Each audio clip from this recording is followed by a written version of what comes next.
আসসালামু আলাইকুম। SMT blog স্বাগতম।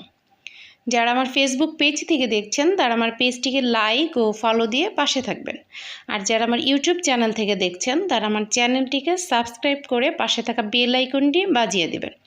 তাতে করে আমি ভিডিও দেওয়ার সাথে সাথে নোটিফিকেশন আকারে চলে যাবে। আর যারা অলরেডি সাবস্ক্রাইব করেছেন তাদেরকে ধন্যবাদ। আজকে আমি রান্না করব ডিম কারি।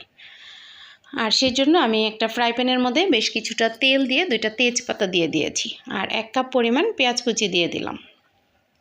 পেঁয়াজ কুচিটাকে দিয়ে আমি একটু নেড়ে চেড়ে এটাকে কিছুটা সময়ের জন্য ভেজে নিব। আর পরিমাণ মতো লবণ দিয়ে দিলাম, তাতে তো নরম হয়ে যায়। আর 2 টেবিল চামচ পরিমাণ আদা রসুন বাটা দিয়ে দিলাম।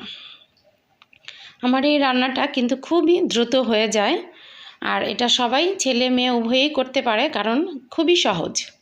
অল্প একটু পানি দিয়ে দিলাম। এখন আমি এখানে মশলা দিয়ে দেব।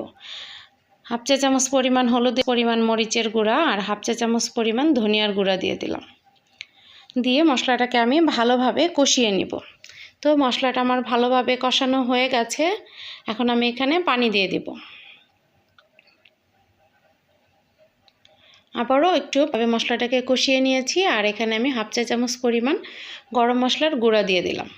আবারও মশলাটা যখন ভালোভাবে কষানো হয়ে গেছে তখন আমি এখানে ঝোলের জন্য বেশ কিছুটা পানি দিয়ে দিলাম, আর ঝোলটা ফুটে ওঠার জন্য ঢাকনা দিয়ে ঢেকে রাখলাম। তো ঝোলটা যখন ফুটে উঠেছে তখন আমি এখানে ডিমগুলিকে দিয়ে দিব। এ করে আমি একটা একটা করে ডিম ভেঙে নিয়েছি, আর ডিমগুলিকে আমি ঝোলের মধ্যে দিয়ে দিচ্ছি।